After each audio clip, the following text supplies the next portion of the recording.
Um encontro com o oleiro, você reconhece a sua fragilidade e se desfaz. E ele te põe num processo na roda, aonde ele te reconstrói segundo o molde estabelecido por ele. Isso é nova natureza em Cristo. Isso é uma vida nova. Amém? É por isso que nós precisamos encarar os processos. Não é isso sobre isso que eu ia falar, mas já que eu entrei, eu vou continuar um pouquinho, né, no oleiro. Existe um processo na olaria, querido. Você já viu? Quem é que já viu uma olaria? Um lugar de fazer cerâmica, essas coisas. Tem muitos tipos de olaria, mas as mais comuns, você vai ver que o barro, eles pegam o barro no meio da beira de um rio, numa argila. O barro inicial, ele não tem valor nenhum. Por isso nós, sem o trabalhar do oleiro, o nosso valor não está em nós, está nele. O verdadeiro valor espiritual. Então eles pegam aquele barro que não tem nenhum valor e o oleiro vai trabalhar com aquele barro. Você sabia que no processo da olaria, a primeira coisa que é feita, eles põem o barro no lugar e colocam crianças e pessoas para pisar no barro, para amassá-lo. A pisada faz parte do processo, meu irmão. Amém? Eles vão pisando e aquele barro vai se amassando. Às vezes a gente não entende por que nós estamos sendo pisados, por que nós estamos sendo caluniados, talvez, rejeitados. Querido, a rejeição e o fracasso, tem algo na rejeição e no fracasso que produz na alma humana um tremendo exercitar para cumprimento de propósito. Tem algo nas amassadas de Deus que nós não compreendemos, mas que é capaz de forjar em nós algo lá na frente tamanho.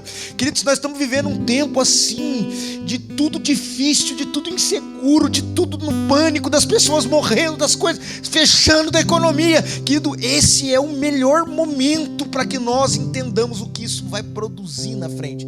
Paulo, ele diz que essa leve e momentânea tribulação produzirá um peso de glória eterna sem comparação. Aí você fala, que versículo bonito de Paulo, né?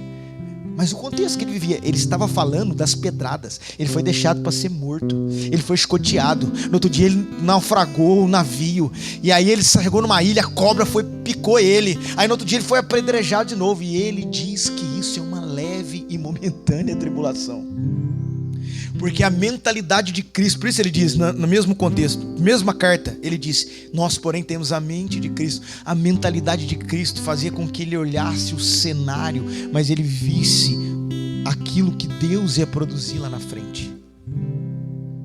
Será que você é capaz de viver uma fé assim? Então as pisadas fazem parte do processo. E como é que funciona a olaria? Depois da pisada, o vaso está pronto? Não. Aí o oleiro vai pegar o barro e vai colocar na roda. E a roda é roda, meu irmão. Roda no grego é roda. No hebraico é roda. O que é uma roda? Parece que não sai do lugar. Quem aqui já viveu tempo assim? Meu Deus, pastor, eu tô virando, parece que não vai, não volta, não entra, não encaixa esse trabalho, não encaixa esse negócio, tá indo. Aí alguém olha pra você e fala assim, você tá na prova, irmão. Não tô na prova, eu tô na roda. Eu estou na roda, porque para você parece que não vai, mas eu estou sentindo a mão do oleiro passar aqui. Ela vai e ela volta, ela vai e ela volta, e o cenário está criando, e você não está vendo, mas a mão do oleiro está aqui. É por isso que a gente vive um momento assim, Senhor, as tuas mãos estão me amassando, mas que bom que são as suas mãos. Eu prefiro ser amassado por Ele do que ser amassado pelas minhas expectativas pessoais. É a roda. Deus permite um tempo que as coisas não aconteçam, porque Ele está trabalhando o molde, porque Ele quer que você aconteça com o molde. Amém? Ele não quer que você aconteça fora do modelo. É por isso que você tem que girar e esperar, querido. Amém? Esperar o processo.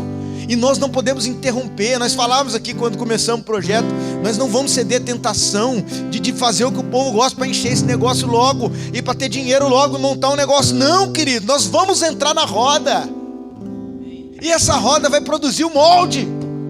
Ela vai nos fazer crescer saudável, porque nem todo crescimento é saudável. Tem crescimento que é inchaço, parece grande, mas não é saudável. Não, nós precisamos nos submeter A roda fala de tempo e modo. E isso para tudo, para a nossa vida, nosso crescimento espiritual, nossa prosperidade interior e exterior. Amém?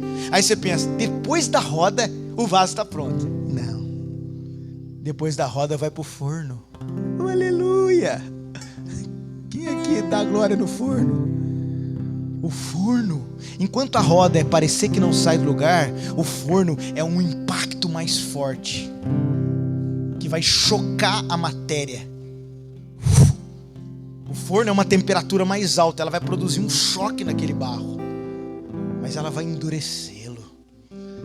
Não no sentido de dureza, mas no sentido de firmeza. Quem aqui está disposto a viver firmeza pós-impacto? Então pega os seus impactos e transforma em impulso. Amém? A sua dor, ou ela é trampolim para o pecado, ou é mola para o propósito. Você que escolhe que pulo que você vai dar. Eu decidi pegar essa dor, pastor, e eu vou pular para o propósito, porque o diabo vai oferecer, pula de vez no inferno, né? Quem aqui já teve uma queda e falou, quer saber, agora eu vou arregaçar com tudo. Essa é a primeira pensamento, porque é um pensamento do diabo, do inimigo, do maligno, porque ele quer aproveitar uma trinca para mudar um molde. Eu queria que o reino espiritual ouvisse isso aqui agora.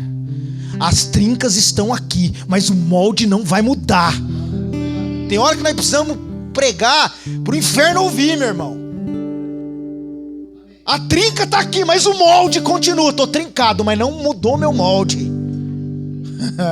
Estou trincado. Aliás, querido, trinca é importante. Amém? Eu já falei isso aqui, mas me veio aqui agora. Uma técnica, eu vi isso aí, uma técnica de vender vasos no Japão. Esse japonês inventa cada coisa. Eles começaram a descobrir que os vasos que quebravam, o que você faz com o vaso que quebra? Você joga fora, você tenta consertar, mas não dá, então quebra e faz outro. Mas eles começaram a pegar os vasos que quebravam e deixava a cicatriz do vaso, sabe? E revendia o vaso, ou as próprias pessoas traziam o vaso para casa de novo com aquele quebradinho. E eles começaram a descobrir e começaram a definir uma plataforma onde o valor do vaso era determinado pela cicatriz que ele tinha. Porque aquele vaso quebrou, nenhum outro vaso tinha um quebradinho naquele lugar, só ele. Os outros vasos estavam bonitos, mas só aquele tem um quebradinho do lado esquerdo. Só aquele que tem aquela trinquinha em forma de Y. Esse aí... Aquele ali tinha trinquinha em forma de coração. Esse então... Olha, esse aqui caiu, formou uma pomba. Esse aqui formou um morcego. Vamos jogar fora. Não.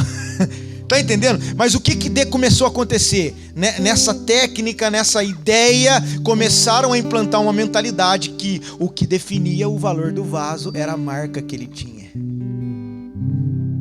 E aqueles vasos começaram a ter mais valor. Só você tem essa trinquinha aí, João Paulo. Amém? A gente precisa começar a entender que existem marcas. Por isso Paulo falou, eu carrego no meu corpo as marcas de Cristo. Querido, não existe uma geração de crente que vai cumprir o propósito que não tem marca. Aleluia. Você foi frustrado, foi decepcionado, mas só você tem essa marca. É a marca sua, Jacó, pum, na coxa. Ó. O que significava essa mancadinha? Deus me marcou. Mas também significava outra coisa, mudou meu nome. Porque no dia que Deus marcou Jacó, Ele mudou o nome de Jacó. Seu nome agora vai ser Israel. Amém? Você quer entender uma coisa? Quando Deus quer te dar uma identidade, Ele te marca primeiro. Você recebe isso? Amém? Então, a trinca pode existir, mas o molde não vai ser mudado. Por quê? Eu passei pelo fogo. E o fogo me deu molde. Fez o molde afirmar. Agora, sabe qual? Agora eu vou pegar. Sabe qual é o problema do vaso mole que não quer passar pelo fogo? É que qualquer um que põe a mão muda a forma dele. Se você não quer fogo, qualquer coisa que acontecer em volta de você vai mudar o seu modelo. Uma decepção muda seu modelo. Uma frustração muda o seu modelo, porque você é o vaso mole. Agora, quando o fogo te apura, e o fogo te apurar. Você precisa se submeter ao tempo. Você precisa ter resiliência. Pastor, o que é resiliência? A capacidade de voltar ao estado natural mesmo depois de um impacto. É por isso que muitos de vocês estão sentadinhos aqui hoje. Porque quanta coisa tu arrancar aí, não era nem para você estar aqui mais. Mas por que vocês estão aqui? Por que há essa perspectiva? Porque vocês ainda estão dentro do fogo. E como é que funciona nas olarias mais comuns? Quanto que o vaso tem que sair do fogo? Tira assim na hora? Não, existe uma técnica. O oleiro abre o forno e tira o vaso. E quando ele tira o vaso, para saber se já está no ponto, ele bate na borda do vaso em cima. Tem umas ferramentas especiais. Se ecoar um canto assim, ó, é porque o vaso está pronto. Mas se ele bater e fizer um som meio de murmuração, sabe? Sabe um som meio que não ecoa, um canto no fundo do vaso, um som meio um som esquisito, um som estranho, não está pronto. Faz o quê? Volta pro forno. Quem já viu aquele momento da sua vida que você está passando uma tribulação e parece que Deus dá uma aliviadinha? Hã? Quem aqui já viveu isso? Tá meio difícil, do nada vem aquele dinheirinho, do nada vem aquele...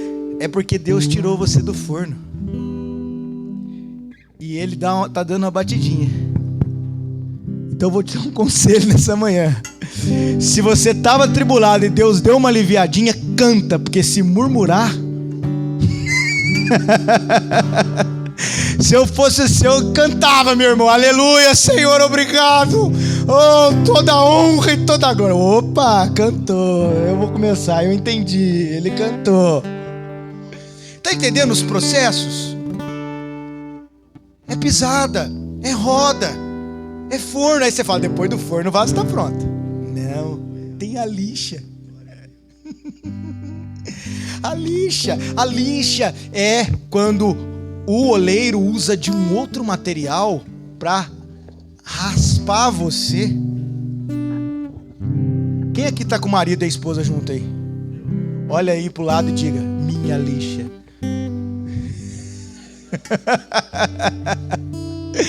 Ah, lixinha. Amém. E não é só marido e esposa, não. São pessoas, querido. Lixa é alguém, são circunstâncias, pessoas que Deus põe para nos ajudar a ficar do jeito que Ele quer. Aleluia. Ó, esse é o processo. É a lixada. A lixada, ela vai gerar um impacto contrário de alguém que se aproxima de você. Porque a lixa, ela gruda no vaso. Por isso que eu falei marido e mulher, porque está grudado. Ela gruda no vaso. Ela gera um impacto contrário. E você quer algo mais contrário do que o homem com a mulher? É tudo diferente, meu irmão. É? Então, o vaso agora lixado, ele já está no molde. O modelo está pronto. E aí o que o oleiro faz? Agora ele dá o acabamento. O acabamento é a pintura. É aquilo que ele vai usar aquele vaso e ele vai colocar o acabamento como ele quer. Eu entendo isso como Deus preparando você e agora empoderando você com dons. O vaso, agora ele está com dons, ele está com acabamento. Eu vou dar para esse aqui um dom de sabedoria, de palavra da revelação. Olha, eu vou dar aqui o dom de cura para você. Ele vai colocando acabamento, porque cada vaso tem uma perspectiva. E aí o que ele faz? Ele assina. Quando é uma obra de arte, né? Ele assina aquele vaso. E olha, quem aqui já viu alguma coisa sobre arte, você vai entender que o valor de uma arte está na assinatura do artista. Você pega um quadro bonito, lindo, todo trabalhado, e escreve João Vitor. Não, Pastor João Vitor embaixo. 5 centavos com o PR do lado ainda. Agora, pega um quadro feio, tem nada a ver, joga um monte de galho, massa tudo e levanta e pendura assim e escreve Leonardo da Vinci. Pronto, você põe lá na exposição lá, é 5 milhões no mínimo de dólares. Ué, esses dias venderam por milhões de dólares, não foi nem um quadro da Mona Lisa, foi se aproximar do quadro. Para se aproximar do quadro, o cara no leilão pagou milhões de dólares e chegou perto do quadro. Que burro, dá 0 para ele. Dá esse dinheiro, nós vamos fazer tanta coisa, mas você vai aproximar do quadro. Eu construo 50 casas de recuperação, albergue, abrigo. Pelo amor de Deus. Eu vou atrás da Mona Lisa, que tá lá embaixo da ponte, lá fumando pedra, né? Pega a Mona Lisa, tem uma Mona Lisa lá, cara. Ai, Jesus. Mas o que eu tô querendo dizer? O valor de uma obra de arte está na assinatura do artista. Lembra do barro que não tinha valor nenhum? Mas agora está assinado Yeshua. Agora está assinado Cristo. E agora você passou o processo, você submeteu, entendeu a sua estação. Você agora recebe do Senhor o valor que Ele quer te dar.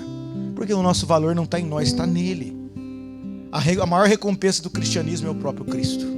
Amém? Abre sua Bíblia rapidinho, Hebreus 11. Está aí, amor? Obrigado.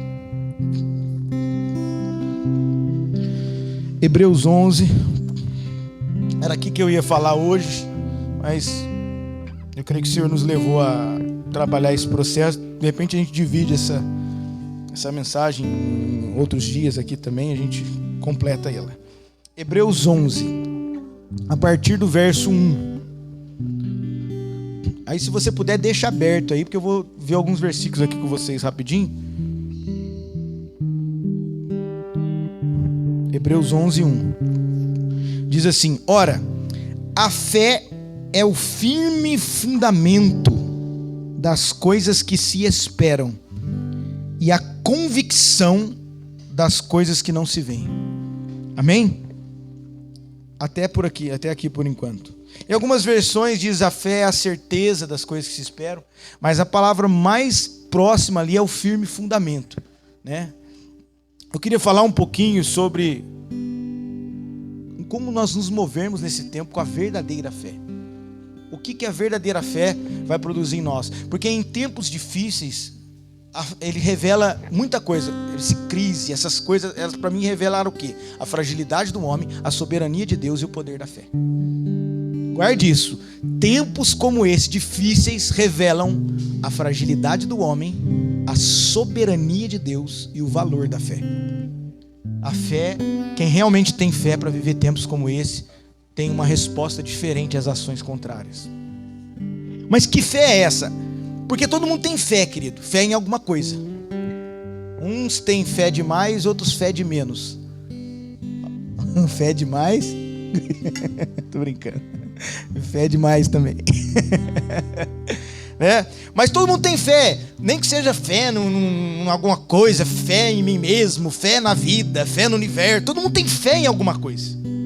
Mas essa fé, que é a fé no Senhor, é a verdadeira fé, ela existe em alguns requisitos. E o Senhor me levou a uma compreensão desses pontos importantes que nós precisamos entender para se movimentar na verdadeira fé. Pastor Mário falou isso lá em Cruzeiro esses dias sobre a fé. Ele está aqui com a gente, com a Fernanda e com a Olívia dentro da barriga, aleluia. E eu comecei a meditar, e a primeira palavra que fica aqui é: a fé é um firme fundamento. Quando você vê a palavra de Deus mencionando o fundamento para descrever a fé, aqui está falando na proposta de uma fé que é totalmente em Cristo. Está falando de um posicionamento em Cristo. A verdadeira fé não está ligada somente no que você crê, mas aonde você está posicionado e quem está formando o que você é.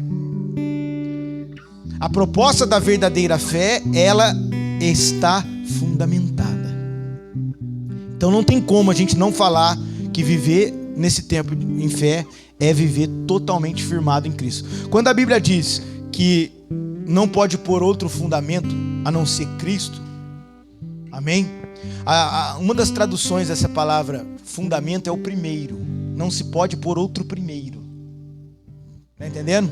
Porque o que vem primeiro na construção de um edifício? Primeiro vem o fundamento.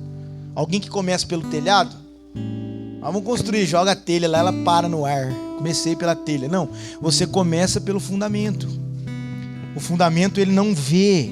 Por isso que que está ligado à convicção daquilo que não se vê. O fundamento não é visível, mas ele é a estrutura da construção e ele é um modelo, porque tudo é construído a partir, guarda essa palavra, a partir de. A questão do fundamento não é porque Deus é o fundamento para nos segurar, não, é para nos dar um modelo do a partir.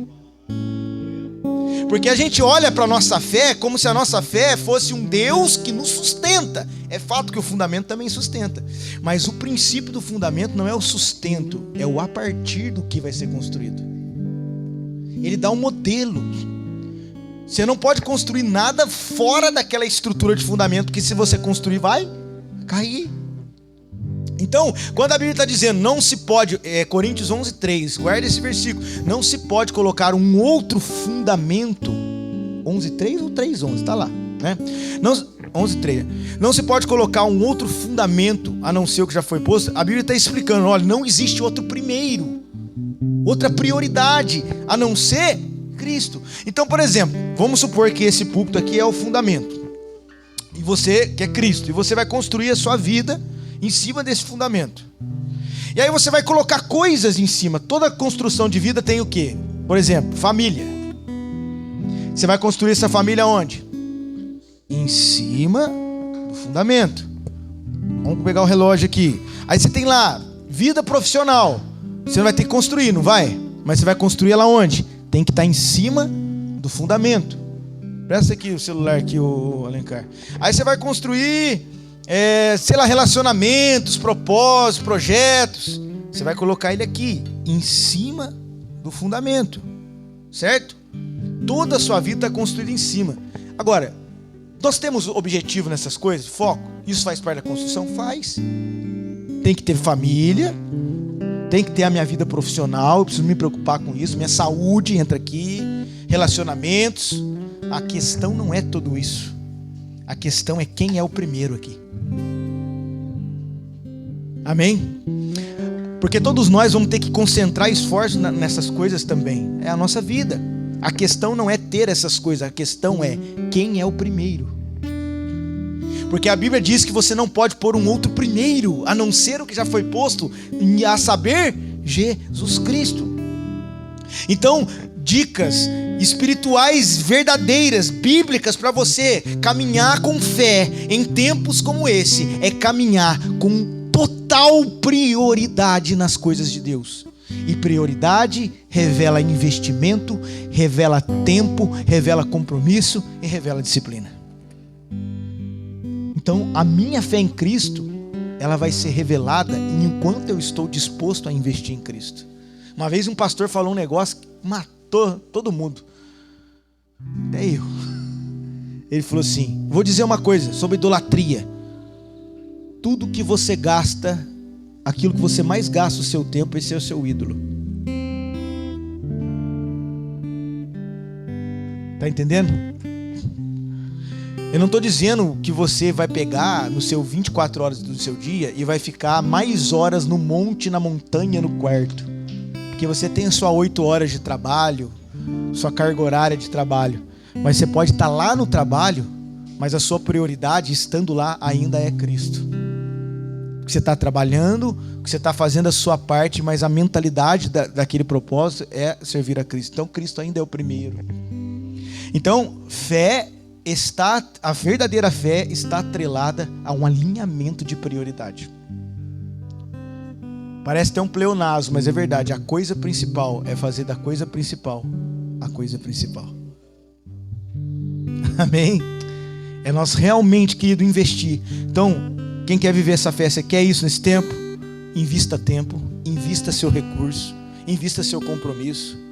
Num tempo de tantas indecisões, onde as pessoas estão perdidas com relação ao que é igreja, o que é congregar, o que é internet, o que não é, querido, não perca uma reunião, deseje ela. Como o pastor Alencar falou aqui, tenha fome, tenha sede, coloca a primazia. Já, igual a dona Regina, ela acorda 6 horas da manhã e manda foto no grupo. Tô pronta pro culto. É lindo isso, cara, né? Essa prioridade, ela está ligada à verdadeira fé. Então, olha o que mais que diz esse versículo. Vamos trabalhar só nesse aqui, eu acho que já está bastante interessante. A fé é o firme fundamento das coisas que se esperam. Peraí, tá falando de passado, presente ou futuro? As coisas que se esperam é por vir. Então, a verdadeira fé, ela está ligada no fundamento, na prioridade e numa perspectiva vindoura. A maior perspectiva da fé é aquilo que se espera, mas a gente sempre trabalha a fé num Deus que nos sustenta agora. Mas olha o que está escrito: a fé é o fundamento das coisas que se esperam. Mas por que a nossa mente é tão terrena ainda? E ela sempre trabalha para a recompensa de agora. Ela trabalha para a resolução de agora, para a bênção de agora, para aquilo que eu desejo para mim agora. É fato que o agora faz parte. Nós vamos também ter o zelo pelo que estamos vivendo no momento, mas a nossa perspectiva de fé está em algo que está por vir. Porque se a minha fé não espera, se a minha fé não esperar, está ligado à esperança. E a verdadeira esperança, querido, é o retorno do Messias. O nosso movimento de fé, ele tem que partir de uma primazia em Cristo, de uma espera absoluta pelo grande dia. E nós vamos nos mover pela... O que é nos mover pela fé? Quando ele fala, eu não ando por vista, eu ando por fé. Aí alguém pensa, esse irmão tem fé, ele se jogou. Não, andar por fé é andar no fundamento e andar na esperança. Está escrito aqui. Esse é o fundamento. Então nós temos que trabalhar para aquilo que o Senhor vai fazer, mas nós sempre só pensamos na recompensa de agora. É no meu trabalho de agora, é na minha bênção de agora, é no que Deus vai fazer agora para derrubar esses inimigos que estão contra a minha vida agora. Amém, tudo isso vai acontecer, mas a minha recompensa, Paulo fala, se a sua recompensa em Cristo é só nas coisas da sua vida, você é o mais miserável homem. Eu falei com jeitinho, Paulo já foi mais né? Eu estou aqui dando uma volta, Paulo já foi na lata mesmo, né? Se a sua esperança em Cristo é só nas coisas dessa vida. Eu me lembro de um casal de missionário que voltou da África depois de 30 anos, não sei quantos anos, num lugar difícil, sabe? E aí eles estavam voltando de navio, né? A biografia conta daquela época. E aí a história conta que quando eles estavam chegando, eles falavam, o que será que é a recompensa que nós vamos ter dos irmãos, da família, né? 30 anos nessa terra servindo o Senhor, na dificuldade. Quando não chegar lá, eles vão estar esperando lá. Aí estavam o navio chegando, eles viram uns fogos assim na praia, eles pensaram, estão fazendo festa para receber a gente, né? Quando o navio foi chegando, foi demorando, né? Quando chegou, não tinha mais fogo, não tinha mais ninguém. Era uma festa para uns políticos lá da cidade lá. Aí só veio ali a família, recebeu eles. Ei, como estão, tal. E levaram eles para a casinha que eles tinham deixado, né? Então eles esperaram o quê? Cuidaram da minha casa, tá tudo novinha, reformado. Chegou lá, a casa tá do mesmo jeito, mais deteriorada com o tempo. E aí o cara começou a ficar insatisfeito. E ele falou assim, é isso? Essa é a recompensa de Deus por quem está fazendo uma obra missionária, sabe? E aí a mulher começou a tirar as vasilhas debaixo da pia, lavar, arrumar. E o homem falou, eu vou sair para dar uma volta, porque não acredito que esse é o tipo de recompensa que Deus dá para quem serve Ele, não. E falou para a mulher, pergunta para esse seu Deus aí, pra você ver o nível do cara, já não é nem mais Deus, pergunta para esse seu Deus aí, se é essa recompensa que Ele dá para quem faz uma missão e volta para casa. E saiu. Quando ele voltou para casa, estava lá a mulher, toda devagar, tranquila, e ele voltou. E aí? Oi, amor. Perguntou? Perguntou o que, amor? Perguntou para esse seu Deus se essa é a recompensa que Ele dá para quem volta para casa depois da missão? Ela disse, perguntei sim, Senhor. E ele disse, e o que Deus disse? Que nós ainda não chegamos em casa. Vim, meu Senhor, dar-te louvor. Querido, nossa recompensa maior tem a ver com uma esperança vindoura. Nós vamos batalhar para ter as nossas bênçãos aqui? Vamos, queremos muito. Eu não vou ser hipócrita e dizer para você, poxa, eu ganhei uma bênção, ganhei um carro.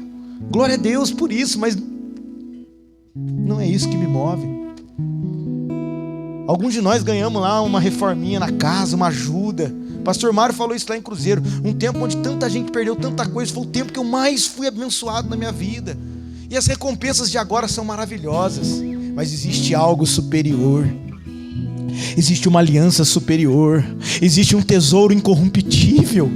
Ei, querido, caixão não tem gaveta. Você não vai levar nada. Não vai caber seu carro lá, não vai caber sua casa. Mas existe uma herança. É por isso que Jesus, com essa mentalidade, quando ele vai ensinar fé, porque ele vai, no mesmo contexto que ele arranca a ansiedade do povo, ele ensina a prioridade da fé. Porque o povo estava ansioso com o que comer, que vestir. Ele fala, não andeis ansiosos. Sabe o que ele diz no mesmo contexto, Mateus 6,19? Não ajunteis tesouro na terra, porque a traça corrói, a ferrugem destrói, o ladrão rouba. Mas ajunteis tesouro no céu, porque nem traça corrói, nem ferrugem destrói e nem ladrão rouba. Eu quero liberar na sua vida um nível de fé sobrenatural para você desejar o que está por vir. E por desejar o que está por vir, você vai ver o que está por vir. E por ver o que está por vir, você vai ditar as tendências para as pessoas se movimentar. Porque só dita a tendência quem viu primeiro. Por isso que esses caras profetas malucos, que são malucos para o homem, eles chegam e dão uma palavra profética que todo mundo na hora não entende. Mas é porque ele já foi lá ver.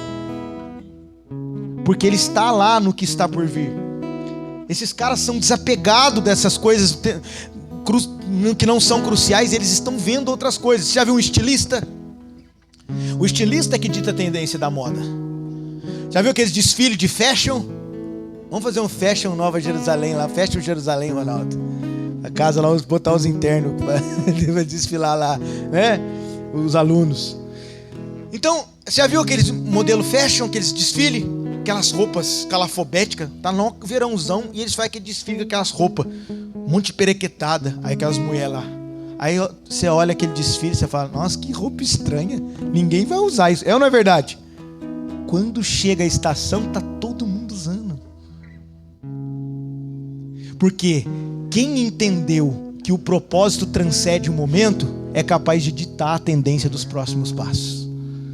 Será que você vai ser capaz de ditar a tendência na sua casa, na congregação onde você está, nos lugares? Por que você? Porque a minha fé está pegada na volta dele, no cumprimento dos propósitos. A minha fé está relacionada em Atos 3, 20 e 21. E convém que os céus o contenha até que chegue o tempo da restauração de todas as coisas. A minha fé está atrelada ao de glória em glória, até que todos cheguemos e refletimos por um espelho a imagem do Senhor. A minha fé está agora vendo o que é em parte, mas chegará o tempo em que veremos como Ele é. Eu estou vivendo para algo que ainda não se consumou, e eu não preciso ver isso agora, eu simplesmente vivo agora sem ver. Quem acredita nisso? Porque visão humana é ver com o olho, visão de fé é ver com a mente. Amém? É sonhar com o que está por vir. O Luiz Hermínio fala algo muito lindo. Eu sou sonhador mesmo. Os outros falam para mim, você tem que ser realista. Aí sabe o que eu falo? Realista sabe onde vai, mas o sonhador já esteve lá. É lindo isso. Amém? Porque eu tenho a perspectiva de algo que eu não conheço. Então fala comigo, fé é fundamento, prioridade e esperança. Isso é viver pela fé. Nós precisamos de um povo de fé que vai entender o plano inteiro, saber o que está por vir, porque esses vão saber se movimentar agora. Amém? E olha aqui o verso 2, vem comigo rapidinho. O verso 2 diz o que aí na sua Bíblia? Pela fé, não, porque por ela os antigos alcançaram o quê? Bom testemunho. Ai, ai, ai, ai, ai. Que fé que você vive? A que te dá o que você quer ou que faz de você um testemunho? É o que o Alencar falou aqui semana passada. Não é você ganhar a bênção, é você ser uma bênção. Porque Deus falou para Abraão, antes de eu te abençoarei, Deus fala, sê tu uma bênção. Será que você é capaz de se tornar o que você quer ganhar? Meu Deus do céu. Deus opera em Cristo, pelo Espírito Santo em nós, para que nós nos tornemos o que queremos alcançar. Você não vai só ganhar a bênção, recebe isso, você vai ser ela. Amém? Você vai ser essa bênção. Você vai se tornar essa bênção. Então a verdadeira fé tem a ver com fundamento, tem a ver com esperança e tem a ver com se tornar. É a natureza de Cristo se tornando em nós. Está escrito aqui, pela fé eles alcançaram testemunho. Concentra a sua fé em vir nas reuniões, em se unir na sua casa, em estar com os irmãos e ler a Bíblia, orar, jejuar, fazer tudo o que você faz em meio da fé. Concentra ela não somente para receber as suas expectativas, mas prioritariamente para se tornar um testemunho. Olha como é que a Bíblia descreve os pontos cruciais de viver na fé. E ele fala, pela fé eles alcançaram. Eu quero viver essa fé, amor. Uma fé que faz eu me tornar. Uma fé que faz o meu casamento se tornar. Uma fé que faz a minha casa se tornar. Uma fé que faz Cachoeira Paulista olhar e ver que eu me tornei aquilo que eu estou propondo. Amém, Alencar? Uma fé que faz as pessoas falar, eu desejo essa comunhão, eu desejo essa palavra, porque essa fé fez com que eu alcançasse essa realidade. E o verso 3 começa, pela fé entendemos. Olha isso, cara. Fé não é sentimento, é entendimento. Pela fé entendemos. Pegou isso? Pela fé entendemos. Eu libero na sua vida um tempo de 2021, um nível de compreensão. Amém? Talvez aqui você veio receber uma cura, uma bênção, que Deus te dê também. Mas eu desejo que Deus te dê compreensão da onde Ele está, o que Ele está fazendo, o que Ele quer para você, aonde Ele quer levar você, aonde você vai investir, aonde você vai orar, como que você vai fazer, como que você vai ter sabedoria para lidar, para falar, para resolver, para tomar decisões. Pela fé nós entendemos. E eu vou dizer, o diabo não vai nos deixar em dúvida, porque a nossa fé vai nos dar clareza para a gente se movimentar. Eu vou dizer na sua vida, ainda que o cenário esteja difícil, não importa, ele vai estar claro. Eu não estou preocupado se ele vai estar difícil ou fácil, eu quero saber se está claro. Porque estando difícil ou fácil, eu sabendo onde eu estou, é o que importa. Ah, meu Pai, Salmo 119, verso 105, lâmpada para os meus pés e luz para o meu caminho é a tua palavra. Lâmpada para o pé, eu sei aonde eu estou. Luz para o caminho, eu sei para onde eu vou. Ai, o que traz isso? A palavra, querido. Nós vamos dizer uma coisa, todo domingo de manhã você vai vir aqui e você vai ouvir a palavra vai te dar clareza, ela vai te ajudar a movimentar os seus próximos passos. O Senhor falou isso ao meu espírito, cada domingo de manhã, o Senhor vai dar diretivas para agir, Ele vai nos dar passos para caminhar, Ele vai nos dar compreensão total e passos de agora. Senhor, eu faço um pedido ao Senhor, que todas as manhãs desse lugar tenha lâmpada nos nossos pés e luz para o nosso caminho. Essa é a fé que faz você saber aonde você está e faz você saber para onde vai. Não é só lâmpada lá no caminho, luz lá, eu sei para onde eu vou, conheço o reino, conheço o plano de Deus, conheço o propósito, mas não tem lâmpada no pé. Não consegue tropeçar no galho da suficiência, no galho do problema familiar. Não, eu vou olhar lá, mas eu vou ter lâmpada aqui. E quando vier um galho eu vou pular ele. Amém? Que Deus te dê clareza para saber tudo que Ele quer fazer, mas te dê sabedoria para viver o momento que você está vivendo. Você recebe isso? Recebe isso, Dona Maria? Recebe isso, Ney? Clareza para você viver esse momento que você está vivendo. Você vai saber, eu estou vivendo aqui, eu sei o que eu preciso fazer. Ei, às vezes a gente tem que ficar exercitando paciência porque nós não temos sabedoria. Paciência é importante, mas a sabedoria pode antecipar a paciência. Guarda o que eu vou te falar. Paciência é a capacidade de suportar as irritações. Sabedoria é a habilidade de evitá-las. Eu vou repetir. A paciência é a capacidade de suportar as irritações, mas a sabedoria é a habilidade de evitá-las. Você quer ficar só suportando, ou você quer ter um ponto de fé antecipado que vai fazer com que você não precise ficar suportando, porque você vai evitar? Ei, eu libero na minha e na sua vida uma fé preventiva. Eu libero na minha e na sua vida uma torre em cima do muro. A torre, onde você vai subir na torre, você vai ter visão antecipada. Os inimigos, quando vinham, o muro, quando era cercado, os atalaias ficavam numa torre, e os atalaias avisavam os soldados e o rei: tem inimigo vindo. Eu vou dizer uma coisa, você não vai descobrir o inimigo quando ele estiver dentro da sua cama, deitado do seu lado. Você vai ter uma torre na sua vida, e você vai saber que ele está vindo, e você vai preparar a estrutura para receber. Deixa esses inimigos vir, deixa eles vir. Quem tem visão está preparado para o próximo ataque. Amém? E é assim que eu abençoo a sua vida nessa manhã, com uma fé visionária. Você vai estar preparado para o próximo ataque. Não vamos evitar os ataques, mas nós vamos estar preparados. Amém? Eu aprendi isso, querido. Eu não fico mais orando para Deus diminuir as guerras, porque as guerras vêm.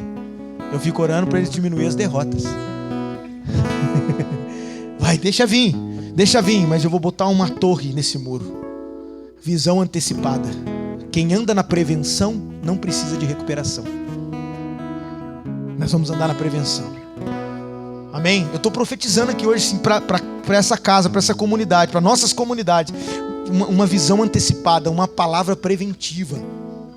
O Senhor vai nos dar, seja por sinais, seja por sonhos. E outra, não é só os pastores que vão pregar aqui não, por favor. Vocês vão ter percepções que precisam ser distribuídas no corpo. Nós precisamos sentar para contar o que nós estamos sentindo. Eu quero ouvir de vocês. Amém, João Paulo? Quero ouvir Evandro, quero ouvir Rafael, quero ouvir Ney. Quero que você... pastor, eu tive um sonho, eu entendi, Deus falou comigo essa semana. Amém, Silvio? Nós vamos coletivamente entender o ponto que nós temos que nos posicionar para os próximos passos. Porque a fé é entendimento. E esse entendimento fala daquilo que não se vê, mas foi feito do que se vê. Aquilo que se vê, foi feito do que não se vê. Peraí, se aquilo que não vemos é o que define o que vemos, por que a gente gasta só com o que a gente vê e esquece de focar no que a gente não vê? A nossa verdadeira fé vai mudar os nossos olhos. E nós vamos investir mais tempo, mais dinheiro e mais amor naquilo que não estamos vendo, mas que nós cremos na essência pela fé.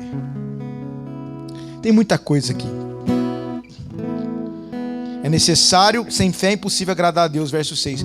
Porque é necessário crer que Ele exista, que Ele é galardoador daqueles que o buscam. Quem tem fé entende recompensa. Amém? A fé não é só para suportar, é para já ver a recompensa antes da batalha. Por que Davi era um homem de fé? Porque quando todo mundo viu o tamanho do gigante, qual foi a primeira palavra de Davi quando chegou na batalha? Que vão dar para quem vencer esse gigante? Tereré. Ele é galardoador daqueles que o buscam. Tem uma geração que está vendo o gigante do coronavírus, o gigante da crise econômica. Que é um gigante, querido? Está todo mundo olhando para o gigante. É treta na rede social por causa do gigante. É briga política por causa do gigante. É problema na igreja por causa do gigante. Mas eu quero saber o que o Senhor vai dar depois do coronavírus.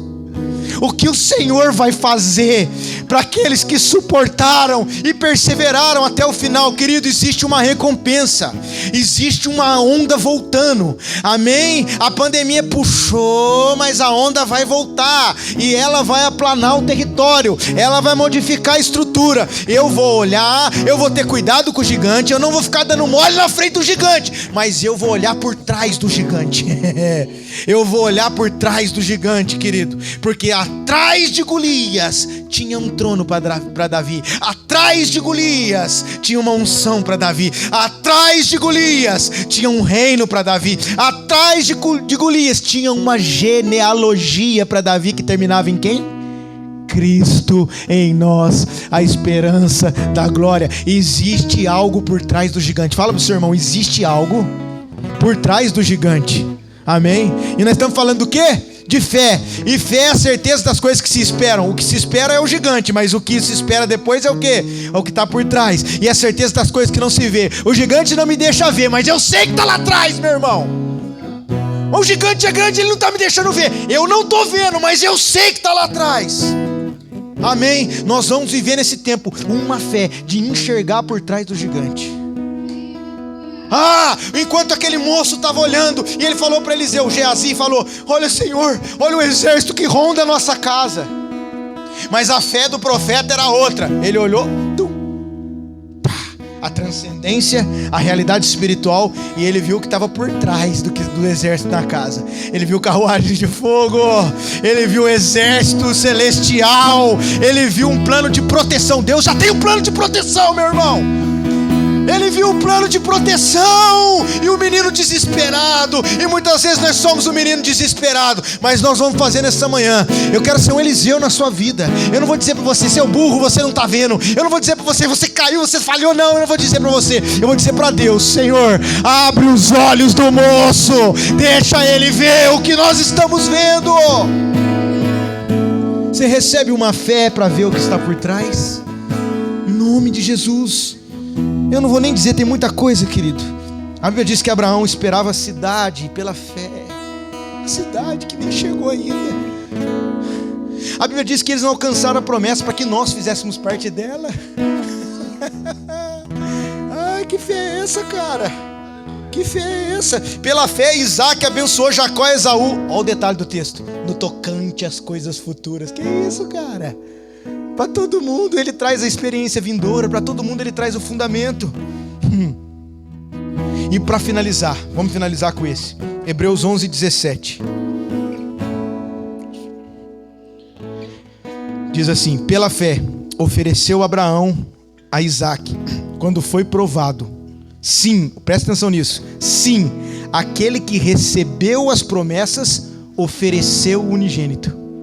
Pega isso no espírito. Aquele que recebeu, ofereceu. Eu vou falar de novo. Aquele que recebeu, ofereceu. Pela fé, aquele que recebeu, ofereceu. Essa é a fé que você vai viver. Vai enxergar antecipado, vai firmar no fundamento, vai entender as coisas que está por vir, vai antecipar para ter o cenário, mas você vai receber e vai oferecer. Uma fé que não me faz só captar, uma fé que me faz prover, uma fé que não me faz só ser o consumidor do culto, uma fé que me faz ser o transportador da presença de Deus. Aquele que recebeu, ofereceu. Você quer essa fé? Uma fé que Deus vai te dar para você dar, vai te curar para você curar, vai transformar para você transformar, vai abençoar para você abençoar, vai fazer em você para que Ele faça através da sua vida, e vai colocar tesouros em você para que você distribua para quem não tem, vai colocar voz de você para você ser voz para quem não tem voz, vai dar dinheiro para você ser dinheiro para quem não tem dinheiro, vai dar vida em você para você ser vida aonde não tem vida. Aquele que recebeu, ofereceu. Fica de pé aí, vamos orar. Meu Deus, aquele que recebeu, ofereceu.